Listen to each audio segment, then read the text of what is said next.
అభినందనలు. ఈ గెలుపు మామూలు గెలుపు కాదు, అద్భుతమైన గెలుపు.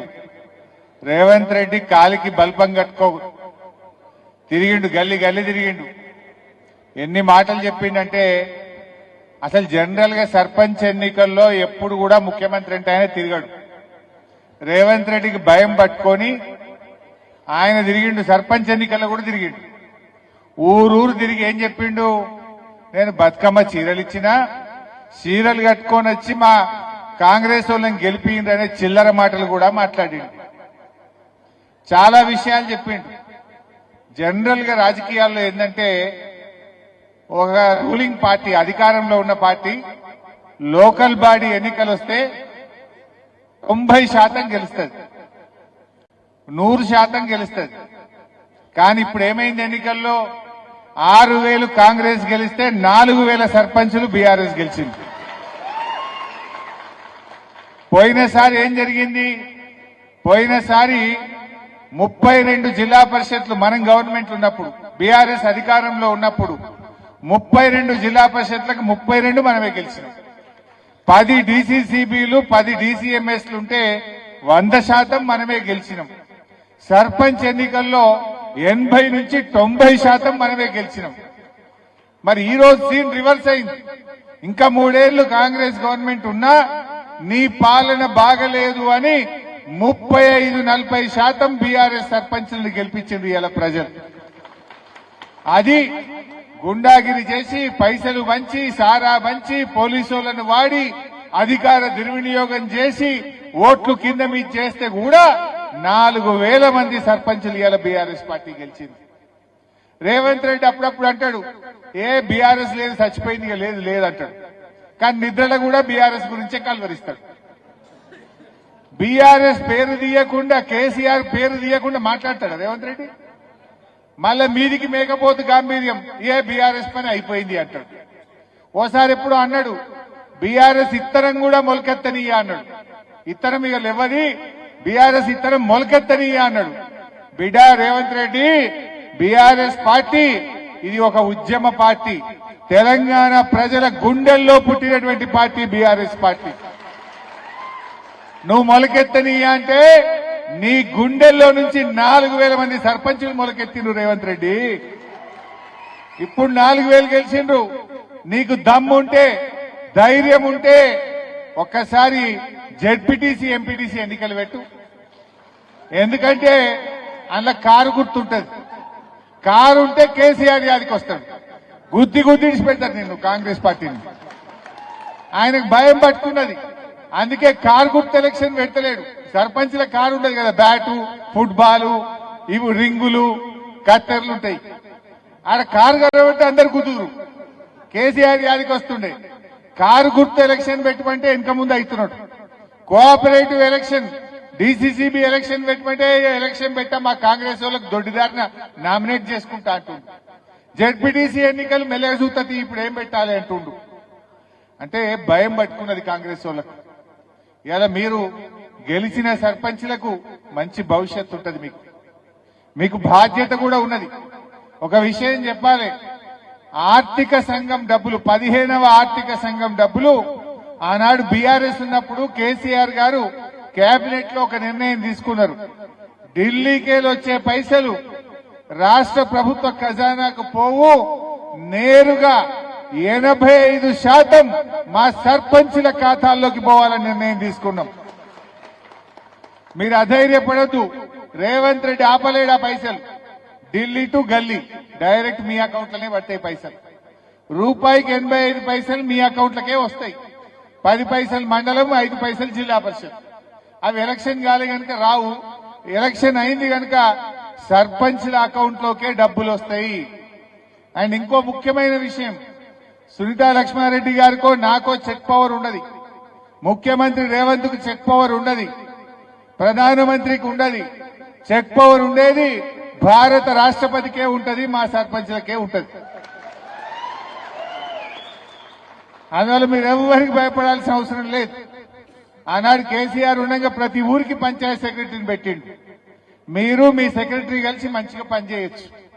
అందువల్ల డబ్బులు రావా, వస్తాయా అని వెనక ముందు కాకుండా మీరు చాలా మాటలు ఇచ్చి ఉంటారు నాకు తెలుసు. ఒక దోసాలైతే మళ్ళా కేసీఆర్ ముఖ్యమంత్రి అవుతాడు, బీఆర్ఎస్ గవర్నమెంట్ వస్తుంది. ఇప్పుడు వచ్చే పైసలు డైరెక్ట్ మీ అకౌంట్ లో పడతాయి. దాంతో ఏమేం చేయగలుగుతారో చేయండి. మంచిగా మోరీలు సాఫ్ ఉండాలి, రాత్రిపూట చీకటి లేకుండా బుగ్గలు వేయాలి, మంచినీళ్లు ప్రతి ఇంటికి పొద్దున్నే రావాలి. రోజు మన ట్రాక్టర్ కొనిచ్చిండు కేసీఆర్, మంచిగా చెత్త ఎత్తి శుభ్రంగా గ్రామాన్ని పెట్టాలి. ఇట్లా మీతో అయిన కాడికి మీరు దండ్లాడు. సునీతమ్మ గారు మీకు అండగా ఉంటది. ఏమైనా అర్థం కాకపోతే మీకు చెప్తుంది. ఇంకేమైనా పెద్ద పనులు ఉన్నాయనుకో, దోసాల తర్వాత మళ్ళా కేసీఆర్ గారు మన బీఆర్ఎస్ ప్రభుత్వం వస్తుంది, ఇంకేమన్నా ఉన్నా కూడా అన్ని చేసి పెడతాం. ఎందుకు? మీరు 5 ఏళ్ల కోసం గెలిచింది కదా, 5 ఏళ్లు కదా. ఇప్పుడు ఈ కాంగ్రెస్ ఇక దోసాల కంటే ఎక్కువేం ఉండదు. దోసాల తర్వాత ఎప్పుడు ఎలక్షన్ వచ్చినా మళ్ళా గులాబీ జెండా ఎగురుతుంది, కేసీఆర్ గారు ముఖ్యమంత్రి అవుతాడు. అప్పుడు మంచిగా మీ పనులు ఇంకేమైనా మిగిలిపోయినాయి ఉంటా, నా బాధ్యత సునీతమ్మ బాధ్యత, తప్పకుండా వాటిని మీకు చేపిస్తాం.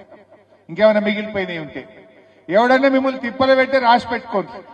మన గవర్నమెంట్ వచ్చినాక మిత్తితో సహా అని చెల్లిద్దాం. ఏం భయపడకూడదు, ఎవరిని ఇచ్చిపెట్టేది లేదు ఈ తాప. సో ధైర్యంగా ఉండండి. మా ఓడిపోయిన వాళ్ళు ఉన్నారు, మీరు కూడా బాధపడద్దు. మొన్న నేను చూసింటి మా సిద్దిపేట్ల కొన్ని కాన్స్టిట్యున్సీలో చూసింటి. ఈ తాప ఎవరు గెలిచిందే బాగా అంటే పోయిన తాప ఓడిపోయిన వాళ్ళు ఈ తాప గెలిచింది.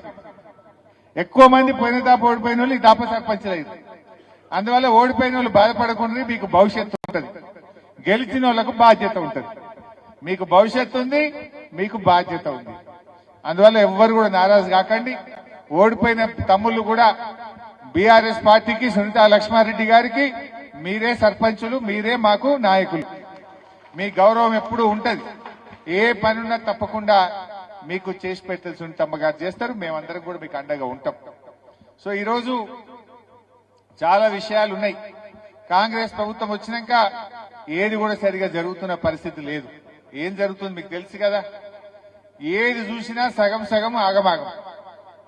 ఇప్పుడు మొన్నటిదాకా రైతు బంధు 15,000 ఇస్తా అన్నాడు, ఇచ్చిండా? 2 పంటలు రైతు బంధు ఇచ్చిండు, 2 పంటలు ఎగ్గొట్టిండు. సగం ఇచ్చిండు, సగం ఎగ్గొట్టిండు. మధ్యలో ఒక వానకాలం ఎగ్గొట్టిండు. మొన్న యాసంగిలో 2 ఎకరాలకు ఇచ్చి మిగతా వాళ్ళందరికీ ఎగ్గొట్టిండు. అంటే రైతు బంధు సగం సగం. బోనస్ పోయిన వానకాలం ఇచ్చిండు, పోయిన యాసంగి ఎగ్గొట్టిండా లేదా? ఇప్పుడు దాని గురించి మాట్లాడతలేడుగా. ఇప్పుడు మళ్ళా వానకాలం ఇచ్చిండు, మళ్ళా యాసంగి ఎగ్గొడతాడు. అంటే బోనస్ బోగస్, సగం సగం. బోనస్ చూస్తే సగం సగం, రైతు బంధు చూస్తే సగం సగం, బతుకమ్మ చీరలు చూస్తే 2 చీరలు రావాలి, వచ్చింది ఒక్కటి. ఆ ఒక్కటి ఎవరికి వచ్చింది? ఆ ఒక్కటి కూడా సంఘాల్లో ఉన్న వాళ్ళకే వచ్చింది. అంటే అత్తకు లేదు, బిడ్డకు లేదు, తల్లికి మాత్రం ఇచ్చిండు. ఇప్పుడు అత్త ఏమనుకోవాలి? నా కోడలు కట్టుకుంది కానీ నాకు ఇయ్యలే అనుకోదా? బిడ్డ ఏమనుకోవాలి? మా అమ్మకి వచ్చింది కానీ నాకు రాలేదు అనుకోదా? కేసీఆర్ ఉండగా అత్తకి ఇచ్చిండు, బిడ్డకి తల్లికి ఇచ్చిండు, అందరికి ఇచ్చిండు. కానీ రేవంత్ రెడ్డి 2 బతుకమ్మలకు ఇచ్చింది ఒకటే. ఆ ఇచ్చిన ఒకటి కూడా సగం మందికి ఇచ్చిండు, సగం మందికి ఎగ్గొట్టిండు. అవునా కాదా? ఈ రకంగా అంతా ఆగమాగం. ఏ పథకం చూడు, ఇందిరమ్మ ఆత్మీయ భరోసా అన్నాడు, కూలీలందరికీ ఏడాదికి 12,000 ఇస్తా అన్నాడు, డబ్బా కొట్టిండు, పెద్ద పెద్ద హోర్డింగ్లు పెట్టిండు, ఫ్లెక్సీలు కట్టిండు, ఉపన్యాసాలు కొట్టిండు. చూసింది ఏంటంటే మండలానికి ఒక ఊరికి ఇచ్చిండు, అన్ని ఊర్లకే కొట్టిండు. ఒక ఊరికి ఇచ్చిండు, అది ఒక తాపనే ఇచ్చిండు, మిగతా ఊర్లకి అది కూడా ఇయ్యలే. రాజీవ్ యువ వికాసం అన్నాడు, ఇక వచ్చినాయి 6,000 కోట్లు, 6 లక్షల మందికి ఇస్తున్నామన్నాడు, రేపటి నుంచే పడతాయి అన్నారు. పెద్ద పెద్ద హోర్డింగులు పెట్టిండ్రు, అది వికసించక ముందే వాడిపోయింది.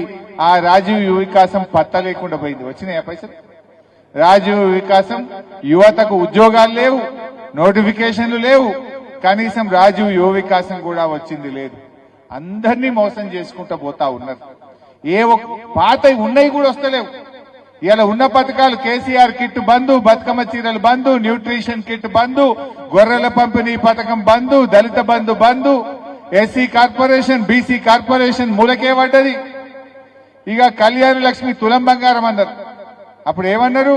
ఇక జర పెళ్లిళ్ళు ఆపుకోండి, ఇక వస్తుంది ఇందిరమ్మ రాజ్యం, పెళ్లిళ్ళు ఆపుకోండి, మేము వచ్చినాక పెళ్లి చేస్తే కేసీఆర్ ఇచ్చిన 1,00,000 వస్తాయి, తులం బంగారం వస్తుంది అన్నారు. బంగారం అయితే రాలే కానీ ధర మాత్రం 1,40,000 అయింది తులం. అయిందా లేదా? ధర మాత్రం పెరిగింది, ఇచ్చే తులం మాత్రం రాలే. మొన్నెవరో ఎమ్మెల్యే గారు, ఆయన రామగుండం ఎమ్మెల్యేనట, కళ్యాణ లక్ష్మి చెక్కిస్తే ఆమె బిడ్డనెత్తుకొచ్చి, అరే ఏమైందమ్మా నీకు పెళ్లి ఎప్పుడా అంటే, పెళ్లి ఏడాది దాటింది సారు, ఇవాళ బిడ్డ పుట్టే నువ్వు చెక్కిస్తున్నావు అన్నాడు. అంటే ఏడికి వచ్చింది కళ్యాణ లక్ష్మి? కేసీఆర్ ఉండగానే లగ్గానికి ఇచ్చిండు, వీళ్ళేమో 21 దినానికి ఇస్తురు, పిల్ల పుట్టినానికి ఇస్తురు. గట్ల అయిపోయింది. ఇవాళ కళ్యాణ లక్ష్మి దాదాపు 900 కోట్ల రూపాయలు కళ్యాణ లక్ష్మి కింద ఈ ప్రభుత్వం బకాయి పడ్డది. ఆ ఇచ్చే ₹1,00,000 చెక్కులు కూడా ఇవాళ సకాలంలో రానటువంటి పరిస్థితి ఏర్పడ్డది. పిల్లల ఫీజు రియంబర్స్మెంట్ ఇవాళ 9,000 కోట్లు పిల్లల చదువులకు కాంగ్రెస్ పార్టీ బాకీ పడ్డది. కేసీఆర్ గారు ఉండగా ప్రతి సంవత్సరం 2,500 కోట్లు స్కాలర్షిప్ల కోసం పిల్లలకు ఇచ్చిండు. ఎస్సీ ఎస్టీ బీసీ పిల్లలు చదువుకోవాలి, ఇంజనీర్లు కావాలి, డాక్టర్లు కావాలని ప్రతి ఏడాది కేసీఆర్ గారు డబ్బులు ఇచ్చిండ్రు. కానీ రేవంత్ రెడ్డి గారు వచ్చినాక ఎస్సీ ఎస్టీ బీసీల స్కాలర్షిప్లు ఆగిపోయినాయి, పిల్లల చదువులు ఆగమైతా ఉన్నాయి. ఆ పిల్లల చదువులకు కూడా ఈరోజు సాయం చేస్తలేరు. తండాలు బాగుంటాయి మా నర్సాపూర్లో. మా సునీతమ్మ కష్టపడి కేసీఆర్ గారి దగ్గరకు వచ్చి మీ తండాలన్నీ గ్రామ పంచాయతీలు చేసినాం. ఇవాళ మీరు సర్పంచులు అయిందంటే కేసీఆర్ గారి వల్ల ఈ తండాలకు ఇవాళ మీరు సర్పంచులు అయింది. ఆనాడు కేసీఆర్ కదా 10 ఏళ్లు కొట్లాడినా తండాలు గ్రామ పంచాయతీలు కాంగ్రెస్ వాళ్ళు చేయలే. కానీ కేసీఆర్ గారు మీ తండాల మీరే పాలకులుగా ఉండాలని మిమ్మల్ని సర్పంచులుగా చేసిండ్రు, గ్రామ పంచాయతీలుగా చేసిండ్రు. ఈరోజు కాంగ్రెస్ వచ్చినాక ఏమైనా ఇచ్చిందా? కేసీఆర్ 10% రిజర్వేషన్ ఇచ్చిండు ఎస్టీలకు. తండాలు గూడాలు గ్రామ పంచాయతీలు చేసిండు. ఇవాళ మంచి రోడ్లు వేసిండు, మంచి నీళ్లు ఇచ్చిండు తండాలకు. కానీ ఇలా కాంగ్రెస్ వచ్చినాక మా ఎస్టీలకు ద్రోహం చేసింది కాంగ్రెస్ పార్టీ. కనీసం లంబాడీలకు మంత్రి పదవి కూడా ఇయ్యని పార్టీ కాంగ్రెస్ పార్టీ. తండాలలో పైసా పనిచేయలే, ఆ పిల్లలకు ఉద్యోగాల నోటిఫికేషన్లు ఇయ్యలే. ఇవాళ అందరినీ కూడా మోసం చేస్తున్నటువంటిది ఇవాళ ఇబ్బంది పెడుతున్నారు. ఇదే నర్సాపూర్ నియోజకవర్గానికి తండాలకు రోడ్లు వేయాలని 54 కోట్లు ఆనాడు కేసీఆర్ గారు స్పెషల్ ప్యాకేజ్ 54 కోట్లు ఒక నర్సాపూర్ తండాల కోసం ఆనాడు బీఆర్ఎస్ ప్రభుత్వం ఇచ్చింది. ఇలా ప్రజలకు అర్థమైంది, తప్పకుండా భవిష్యత్తు మనకే ఉంటది. ఎన్నికలు ఎప్పుడు జరిగినా ఈ రాష్ట్రంలో మళ్ళీ బీఆర్ఎస్ ప్రభుత్వం వస్తుంది, కేసీఆర్ గారు ముఖ్యమంత్రి అవుతారు. అందులో మనం మంచిగా పనిచేద్దాం. ఇలా కాంగ్రెస్ వాళ్ళు ఏం చేస్తున్నారు? ఏదన్నా మంచి పని ఒకటన్నా అయిందా? అందాల పోటీలు పెడతారు. ఎవరికి పనికొస్తాయి అందాల పోటీలు? 100 కోట్లు ఖర్చు పెట్టి అందాల పోటీలు పెడతాడు రేవంత్ రెడ్డి. 100 కోట్లు ఖర్చు పెట్టి ఫుట్బాల్ ఆడతాడు రేవంత్ రెడ్డి. నువ్వు ఫుట్బాల్ ఆడితే మాకేమొస్తుంది? నిన్ను ఫుట్బాల్ ఆడే రోజులు దగ్గరలోనే ఉన్నాయి బిడ్డ రేవంత్ రెడ్డి. నువ్వు ఫుట్బాల్ ఆడు కాదు, నిన్ను ఫుట్బాల్ ఆడతారు తెలంగాణ ప్రజలు. ఎందుకంటే సింగరేణి పైసలు 10 కోట్లు, సిఎస్ఆర్ పైసలు 100 కోట్లు, గవర్నమెంట్ పైసలు 5 కోట్లతో స్టేడియం కట్టి ఈయన ఫుట్బాల్ నేర్చుకుంటాడు. ఎవరికి కావాలి? బీఆర్ఎస్ ఉన్నప్పుడు, మన గవర్నమెంట్ ఉన్నప్పుడు సింగరేణి పైసలతో స్కూళ్లు కట్టినాం, కాలేజీలు కట్టినాం, పిల్లల చదువుల కోసం ఆలోచన చేసినాం. ఇలా ఆ డబ్బులుంటే ₹1 కోటి స్కూల్ కట్టొచ్చు కదా, ఓ రోడ్లు వేయొచ్చు కదా. నువ్వు ఫుట్బాల్ కోసం 100 కోట్లు ఖర్చు పెట్టుడేంది? నువ్వు ఫుట్బాల్ ఆడడానికి 100 కోట్లు ఖర్చు పెడితే మా ప్రజలకేమొస్తుంది, మా పిల్లలకేమొస్తుంది అని నేను అడుగుతా ఉన్నా. అంటే నువ్వు అందాల పోటీల మీద ఉన్న ప్రేమ, ఫుట్బాల్ మీద ఉన్న ప్రేమ మా రైతులకు ఎరువులు సరఫరా చేసిన మీద లేకపోయా.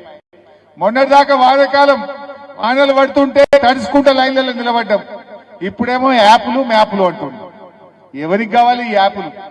కేసీఆర్ ఉండగా యాడ్ చేసుకొని, అరే ఆటో ఆయనకు ఫోన్ చేసి నర్సాపూర్కి వెళ్ళి రాంగ 4 బస్తాలు వేసుకురారా అంటే వాడు 4 బస్తాలు వేసుకొచ్చి మీ ఇంటికాడ వేయలేదా? ఆటో డ్రైవర్కి చెప్తే ఇంటికాడ వేసిండా లేదా? ఇప్పుడేం గోసా, పొద్దుగా లేచి సర్ది కట్టుకొని వచ్చి లైన్లో నిలబడుడేంది? ఇప్పుడు మళ్ళీ యాప్ అంటుండు. ఈ యాప్ ఎందుకు నాకు అర్థం కాదు. పంట వండి వేయడానికి మనకి ఏం కావాలి? ఇంత నీళ్లు కావాలి, ఇంత కరెంటు కావాలి, ఇంత ఎరువులు కావాలి. రేవంత్ రెడ్డి ఏమంటుండు? యాప్లు కావాలి, మ్యాప్లు కావాలి. నీ యాప్లు ఎవరికి కావాలి, నీ మ్యాప్లు ఎవరికి కావాలి? ఇన్నేళ్లు ఎరువులు రాలేదా? ఇంకా మీ ఊర్లకే పంపినాం. అప్పుడు మా కోఆపరేటివ్ చైర్మన్ ఉన్నారు ఇక్కడ. మా చైర్మన్లు లారీలు తెచ్చి ఆటో కిరాయి లేకుండా, అమాలి కిరాయి లేకుండా ఊళ్ళకే లారీలు తెచ్చి బీఆర్ఎస్ ఎరువులు ఇచ్చిందా లేదా? ఇప్పుడేం కోసం పెడుతున్నావయ్యా? ఇప్పుడు రాంగారంగ నర్సాపూర్ సబ్ స్టేషన్ పైన ఆడ చూస్తే 12 గంటల కరెంటే వస్తుంది, 13 గంటల కరెంటే వస్తుంది. కేసీఆర్ ఉండగా 24 గంటల కరెంట్ వచ్చింది. ఇప్పుడు సాయంత్రం 5టికో 6టికో తీసేస్తుండు కరెంటు. మళ్ళా మబ్బుల 4 దాకా వస్తలేదు. వస్తుందా? ఎప్పుడు వస్తుంది? మబ్బుల 3టికి ఒకనాడు, 4టికి ఒకనాడు ఇస్తుంది. 4టికి వస్తుంది. 8 గంటలకు వస్తుంది. చెయ్యి లావట్టు 4టికి అంటోళ్ళంతా కరెంటు 4టికి వచ్చేది. అంటే చెప్పుడేమో 24 గంటలు, ఇచ్చుడేమో 12 గంటలు. కేసీఆర్ ఉండగా 24 గంటలు వచ్చిన కరెంటు ఇవాళ 12 గంటలకు ఎందుకు తగ్గిందో ఒక్కసారి ఆలోచన చేయండి. ఇప్పుడు నార్లు పోసి పొలాన్ని తయారు చేయాలి మెత్తగా. ఇప్పుడు నీళ్లు కావాలి, రాత్రిపూట మోటార్ నడవాలి. ఇప్పుడు రాత్రిపూట మొత్తం కరెంటు బంద్ పెట్టిండు.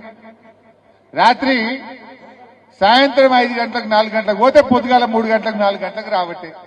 చెప్పుడేమో 24 గంటలు. రమ్మన్ దమ్ముంటే రేవంత్ రెడ్డి రామ్మా నర్సాపూర్కు సబ్ స్టేషన్ పోదా చూస్తాం.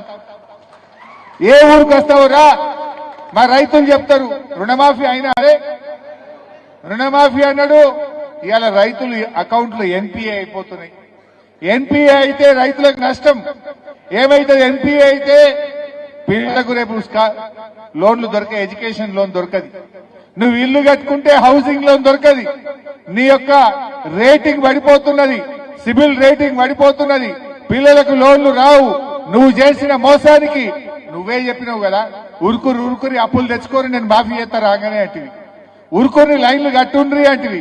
నేను నమ్మి అప్పు తెచ్చుకుంటే ఇవాళ లోన్లు మాఫీ కాకపోయి బ్యాంకుల అకౌంట్లు ఏమో ఎన్పీఏ కాబట్టి. దేవుడి మీద మన ఏడుపాయల అమ్మవారి మీద కూడా ఒట్టు పెట్టి చెప్పిండు. మెదక్ వచ్చినప్పుడు చెప్పిండు, మెదక్ చర్చి మీద ఒట్టు, ఏడుపాయల అమ్మవారి మీద ఒట్టు, 15 ఆగస్టు కల్లా అన్ని లోన్లు మాఫీ చేస్తా అన్నాడు. అయినా అదే అంతా మోసం. ఈ దేవుణ్ణి మోసం చేసినోడు రేపు మనుషుల్ని చేయడా? మనను చేసిండా లేదా? దేవుడు అంటే లెక్కలేనోడు మనుషులంటే ఇంకో లెక్కనా? ఈ రకమైనటువంటి మనిషికి గుణపాఠం చెప్పే రోజులు దగ్గరలోనే ఉన్నాయి. అందరూ మంచిగా ధైర్యంగా ఉండండి. ఎవరు ఇబ్బంది పెట్టినా మేమందరం మీకు అండంగా ఉంటాం. భవిష్యత్తు మనదే. భద్రంగా పనిచేయండి, ప్రజలకు జవాబుదారితనంతో పనిచేయండి, మంచి పేరు తెచ్చుకోండి. మన బీఆర్ఎస్ పార్టీకి మంచి పేరు తేవాలని కోరుకుంటూ జై తెలంగాణ.